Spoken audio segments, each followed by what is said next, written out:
നമസ്കാരം പ്രിയമുള്ളവരെ. ഇന്ന് ത്രിതല പഞ്ചായത്തിൻ്റെ രണ്ടാം ഘട്ടം വോട്ടെടുപ്പ് അവസാനിക്കുകയാണ്. ഇന്നലെ വൈകുന്നേരം വരെ നമ്മുടെ വീടുകളിൽ 5-6 പ്രാവശ്യം ഇറങ്ങി വോട്ട് അഭ്യർത്ഥിച്ചവർ, കെഞ്ചിയവർ, യാചിച്ചവർ, ഭീഷണിപ്പെടുത്തിയവർ, പിരിവ് മേടിച്ചവർ ഒക്കെയുണ്ട്. ഇവരൊക്കെ 13-ാം തീയതി കഴിയുമ്പോൾ പിന്നെ നമ്മൾ അവരുടെ പുറകെ നടക്കേണ്ട അവസ്ഥയിലാണ്. ഇന്നലെ വരെ കാലാളുകളായ നമ്മളായിരുന്നു ഏറ്റവും പ്രാമുഖ്യത്തോടെ നിന്നത്. ഇന്നു മുതൽ നമ്മൾ അവരുടെ പുറകിൽ കാലാളായി നടന്ന് അവസ്ഥയിലേക്ക് എത്തുന്ന ജനാധിപത്യത്തിൻ്റെ രണ്ടാമത്തെ പ്രക്രിയയ്ക്ക് ഇന്ന് അവസാനം കുറിക്കുകയാണ്. 13-ാം തീയതി വോട്ടെണ്ണും. ഇന്നത്തെ ഏറ്റവും വലിയ പ്രത്യേകത എന്താണെന്ന് വെച്ചാൽ പാലക്കാട് ഇലക്ഷനിൽ പാലക്കാട് നഗരസഭയിൽ 21-ാം വാർഡിലെ കുന്നത്തുനാട് സെൻറ്റ് സെബാസ്റ്റ്യൻ സ്കൂളിൽ ഒരു വോട്ടറുണ്ട്. പത്തനംതിട്ട ജില്ലയിൽ നിന്ന് അവിടെ പോയി MLA ആവുകയും തൻ്റെ പഞ്ചായത്ത് തെരഞ്ഞെടുപ്പിൽ വോട്ട് അവിടെ ചേർക്കുകയും ചെയ്ത പാലക്കാടിൻ്റെ MLA, പഴയ യൂത്ത് കോൺഗ്രസിൻ്റെ നേതാവ്, പഴയ കോൺഗ്രസ് നേതാവ് എന്നൊക്കെ പറയാവുന്ന രാഹുൽ മാങ്കൂട്ടത്തിൽ പാലക്കാട് എത്തുന്നുണ്ടോ? വോട്ട് ചെയ്യുന്നുണ്ടോ? വോട്ട് ചെയ്യുന്നില്ലെങ്കിൽ എന്തുകൊണ്ട്? വോട്ട് ചെയ്യാൻ വന്നാൽ അയാളെ പോലീസ് അറസ്റ്റ് ചെയ്യുമോ? മാപ്രകളും CPMകാരും BJPക്കാരും ഇങ്ങനെ അവിടെ കിടക്കുകയാണ്. ഈ 24-ാം വാർഡിൽ മത്സരിക്കുന്നത് രാഹുലിൻ്റെ ഏറ്റവും അടുത്ത അവിടുത്തെ സുഹൃത്താണ്. അതുകൊണ്ട് വോട്ട് ചെയ്യാൻ വരും എന്നൊരു വിഭാഗം ആൾക്കാർ.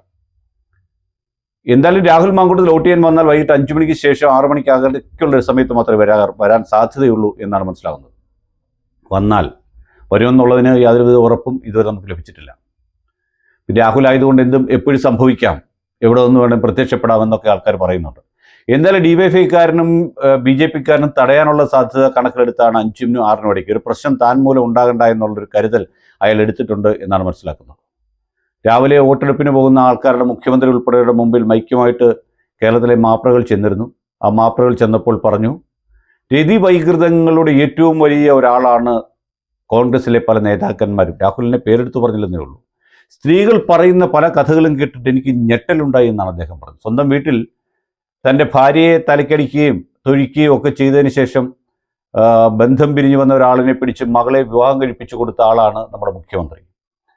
ഈ KT കുഞ്ഞുമുഹമ്മദ് എന്ന് പറയുന്ന സിനിമാക്കാരനെതിരെ അദ്ദേഹത്തിൻ്റെ പാർട്ടിയിൽ തന്നെ പെട്ട മറ്റൊരു വനിത കൊടുത്ത പരാതി സ്വന്തം പോക്കറ്റിൽ 15 ദിവസത്തോളം വെച്ചിരുന്ന ആളാണ് കേരളത്തിൻ്റെ മുഖ്യമന്ത്രി. സ്വന്തം മകളുടെ പ്രായമില്ലാത്ത പെൺകുട്ടിയെ എന്തൊക്കെയോ ചെയ്തു എന്ന് പരാതിയുള്ള ആളാണ് അദ്ദേഹത്തിൻ്റെ പേഴ്സണൽ പൊളിറ്റിക്കൽ സെക്രട്ടറി.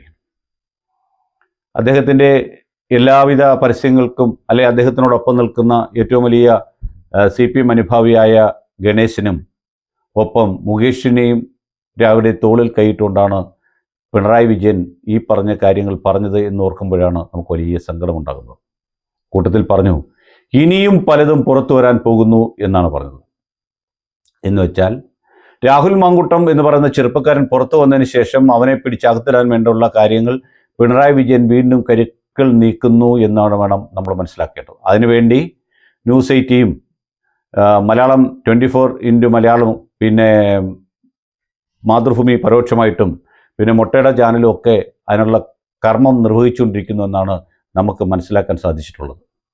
അങ്ങനെയുള്ള കാര്യങ്ങൾ ചെയ്തുകൊണ്ടിരിക്കുന്നു. പോലീസ് വിചാരിക്കുന്നത് ജാമ്യവ്യവസ്ഥ ലംഘിച്ചു എന്നതിൻ്റെ പുറത്ത് അറസ്റ്റ് ചെയ്യാൻ, കോടതിയിൽ പോയി ജാമ്യം റദ്ദ് ചെയ്യാം, അറസ്റ്റ് ചെയ്യാമെന്നാണ് വിചാരിക്കുന്നത്. അതിനുവേണ്ടി ഏത് സമയവും അയാളെ, അതായത് രാഹുൽ മാങ്കൂട്ടത്തിനെ ചോദ്യം ചെയ്യാനായി അല്ലെങ്കിൽ മൊഴിയെടുക്കുന്നതിന് വേണ്ടി വിളിക്കാനാണ് ശ്രമിക്കുന്നത്. അങ്ങനെ വരുമ്പോൾ നോട്ടീസ് കൊടുത്ത് വരുത്താൻ ഉള്ള സമയം കൊടുക്കുമ്പോൾ 24 മണിക്കൂർ ഹാജരാവണമെന്ന് പറഞ്ഞാൽ രാഹുലിന് പക്ഷേ ഈ 15-ാം തീയതിക്ക് മുമ്പ് ഹാജരാകാൻ പറ്റില്ല. അങ്ങനെ 15-ാം തീയതിക്ക് മുമ്പോ അല്ലെങ്കിൽ 15-ാം തീയതിയോ രാഹുലിനെ വിളിച്ച് അടുത്തിരുത്തി ഹൈക്കോടതിയിൽ നിന്ന് എതിരായിട്ടുള്ളൊരു വിധി മേടിച്ചു കഴിഞ്ഞാൽ അപ്പോൾ രാഹുലിനെ അറസ്റ്റ് ചെയ്യാമെന്ന് വിലങ്ങ് വെച്ച് കേരളത്തിൽ അങ്ങോളം ഇങ്ങോളം നടത്താമെന്നുള്ള മോഹമാണ് പോലീസിലെ ചില ഏമാന്മാർക്കുള്ളത് എന്ന വാർത്ത പുറത്തു വരുന്നു.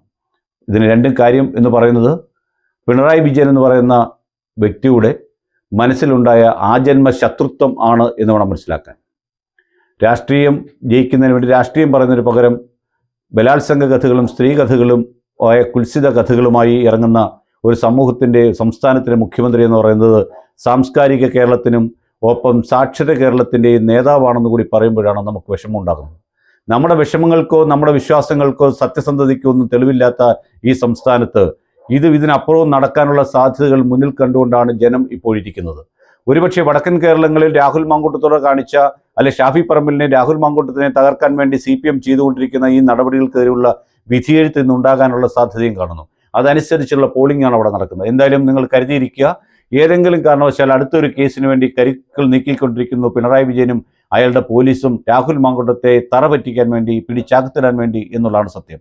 ഈ തരുണത്തിൽ രാഹുൽ മാങ്കൂട്ടത്തിൽ ചെയ്യേണ്ടത് ഒരു നോട്ടീസ് ഇല്ലാതെ തന്നെ അറസ്റ്റ് ചെയ്യാൻ പാടില്ല എന്നും തനിക്ക് പറയാനുള്ളത്. അതായത് സാധാരണ സ്ത്രീപക്ഷമായ ഇത്തരം കേസുകളിൽ കാലതാമസം നേരിട്ട് കഴിഞ്ഞാൽ പരാതിക്കാരിയുടെ മൊഴിയെടുക്കുന്നതിനോടൊപ്പം തന്നെ പരാതിയിൽ ആരോപിക്കപ്പെടുന്ന ആളിൻ്റെ മൊഴിയും സാഹചര്യങ്ങളും തെളിവ് കൊടുത്തതിന് ശേഷം മാത്രമേ എഫ്ഐആറുമായിട്ട് മുമ്പോട്ട് പോവുകയും പ്രതിയെ അറസ്റ്റ് ചെയ്യുന്ന കാര്യങ്ങളിൽ എത്താറുള്ളൂ. പക്ഷേ പ്രതിസ്ഥാനത്ത് രാഹുൽ മാങ്കൂട്ടം എന്ന വ്യക്തി വരുന്നത് കൊണ്ട് പിണറായി വിജയൻ നിയമത്തെ കാറ്റിൽ പറത്തും. അതിന് ഓശാന പാടുന്ന കേരളത്തിലെ പോലീസുമാണ് ഉള്ളത് എന്നുള്ള കാര്യം ഓർത്തുകൊണ്ട് വേണം ഈ വിഷയത്തെ എല്ലാവരും സമീപിക്കാൻ. കണ്ണടച്ചിട്ടാക്കുകയാണ് ഇദ്ദേഹം ചെയ്തുകൊണ്ടിരിക്കുന്നത്. അതുകൊണ്ടാണ് അദ്ദേഹം എടുത്തു പറയുന്നത്. ഇനിയും പരാതിക്കാർ പുറത്തേക്ക് വരാനുണ്ട് എന്ന് പറയുമ്പോൾ പരാതിക്കാരുടെ ലിസ്റ്റ് ഞാൻ മുൻപ് പറഞ്ഞതുപോലെ A to Z വരെ വെച്ചിട്ടുണ്ട്. അതിന് ചുക്കാൻ പിടിച്ചുകൊണ്ട് നമ്മുടെ ആൾക്കാർ നിൽപ്പുണ്ട്. ഇന്ന് വേറൊരു കാര്യം കൂടി കേട്ടു, നിങ്ങൾ മനസ്സിലാക്കിയിട്ടുണ്ടാവും. ഈ പരാതി എന്ന് പറയുന്നത് ലീഗൽ ബ്രെയിൻ ഉള്ള ഒരാൾ എഴുതിയെന്നാണ് സണ്ണി ജോസഫ് മനസ്സിലായത്. മാത്രമല്ല, ഞാൻ മുൻ വീഡിയോയിൽ സൂചിപ്പിച്ച പോലെ ഈ കേരളത്തിലെ പോലീസിൻ്റെയോ പോലീസ് സാറിൻ്റെയോ അല്ലെ ഒന്നും ഇമെയിൽ ഐ ഡി അറിയാത്ത ഒരു വ്യക്തി ആദ്യം മാധ്യമങ്ങൾക്ക് ഈ തൻ്റെ പരാതിയുടെ കോപ്പി അയച്ചു കൊടുത്തതിന് ശേഷമാണ് ഈ പറഞ്ഞ സണ്ണി ജോസഫിന് പരാതി അയച്ചു കൊടുത്തത്. ആ ഒരൊറ്റ കാരണം കൊണ്ടാണ് രണ്ടാമത്തെ പരാതി കോടതിയിൽ പോലീസ് സ്റ്റേഷനിൽ പോയത്. കൂടാതെ ഈ രണ്ടാമത്തെ പരാതി വന്ന സമയവും ഒക്കെ മനസ്സിലാക്കിക്കൊണ്ട് സണ്ണി ജോസഫിന് നെക്കക്കള്ളി ഇല്ലാതെ അദ്ദേഹം ചെയ്തു എന്ന രീതിയിലാണ് അദ്ദേഹം പറയുന്നത്. അതിൽ അദ്ദേഹത്തിനൊരു മനോവിഷമമുള്ള പോലെ തോന്നുന്നു. അതാണ് സംഭവിച്ചിട്ടുള്ളത്. പരാതി തയ്യാറാക്കിയ ആൾ ലീഗൽ ബ്രെയിൻ ഉള്ള ആളാണെന്നാണ് പറയുന്നത്. ഈ ഒരൊറ്റ കാരണം, അതായത് ആദ്യത്തെ കേസിനകത്ത് ജാമ്യം കിട്ടരുതെന്നുള്ള ഒറ്റ ഉദ്ദേശത്തിൻ്റെ പുറത്താണ് ചെയ്തതെന്ന് KPCC പ്രസിഡന്റ് പോലും പരോക്ഷമായി എന്ന് പറയുമ്പോഴും കോൺഗ്രസിലെ പല പഴയ കോഴികളൊക്കെ തന്നെ രാഹുലിനെ വീണ്ടും കുത്തിക്കൊണ്ടിരിക്കുന്നത് കാണുമ്പോഴാണ് നമുക്ക് വിഷമം തോന്നുന്നത്. ശരിക്കും ഈ മുതുക്കളവന്മാരെ കേരള രാഷ്ട്രീയത്തിൽ നിന്ന് ഒഴിവാക്കേണ്ട കാലം അതിക്രമിച്ചിരിക്കുന്നു. 60 വയസ്സിൽ താഴെ ഉള്ളവർ പോട്ടെ അധികാരത്തിലേക്ക്, ഇത്രയും വലിയ കുഴപ്പമുണ്ടാകത്തില്ല. 60 വയസ്സ് കഴിഞ്ഞാൽ പിന്നെ പല മൃഗങ്ങൾ കരഞ്ഞു തീർക്കുമെന്ന് പറഞ്ഞ അവസ്ഥയിലാണ്. ഒരാണ് പെണ്ണിനോട് മിണ്ടിയാൽ, പെണ്ണാണിനോട് മിണ്ടിയാൽ, ഇതൊക്കെയാണ് കാലം. അതിലൂടെ അവനെ മിണ്ടുന്നവരെയെല്ലാം രാഹുൽ മാങ്കൂട്ടം എന്നൊരു ചെറുപ്പക്കാരോട് മിണ്ടിയിട്ടുള്ള മുഴുവൻ സ്ത്രീകളെയും പ്രായഭേദമന്യേ അവൻ പീഡിപ്പിച്ചു എന്നൊരു വാർത്ത കൊണ്ടുവരിക എന്ന് പറയുമ്പോൾ തന്നെ കേരളത്തിൻ്റെ മുഖ്യമന്ത്രിക്കും അത് ഭരിക്കുന്ന പാർട്ടിക്കും പറ്റിയതാണോ എന്നുള്ള ചോദ്യം അവരെപ്പോഴെങ്കിലും എന്നെങ്കിലും ചോദിക്കാതിരിക്കില്ല. കാലം അയ്യപ്പൻ ഇതിനൊക്കെ പരിഹാരം കണ്ടെത്തും എന്ന് ഞാൻ ബലമായി വിശ്വസിക്കുന്നു. കാരണം അയ്യപ്പൻ്റെ പൊന്നു കട്ടത്, അയ്യപ്പനെ മൊത്തത്തിൽ മോഷ്ടിച്ചുകൊണ്ട് പോയത് ലോകമറിയാതിരിക്കാൻ വേണ്ടിയാണ്. അയ്യപ്പനെ മാത്രമല്ല, തിരുവിതാംകൂർ ദേവസ്വം ബോർഡിൽ നിന്ന് മോഷണം പോയിട്ടുള്ള സ്വത്തുക്കൾ, ദേവിമാരുടെയും സ്വത്തുക്കളുടെ വിവരം പുറത്തു വരാതിരിക്കാനും അതിനകത്ത് തങ്ങൾക്ക് ഇഷ്ടമുള്ള കള്ളന്മാരുണ്ട് എന്നറിയാവുന്നത് കൊണ്ടാണ് മുഖ്യമന്ത്രി അദ്ദേഹത്തിൻ്റെ പാർട്ടിയും ഇങ്ങനെ പെരുമാറുന്നതെന്നുള്ളതാണ് നിഷ്പക്ഷമായി നമുക്ക് ചിന്തിക്കാൻ സാധിക്കുകയുള്ളൂ. നന്ദി.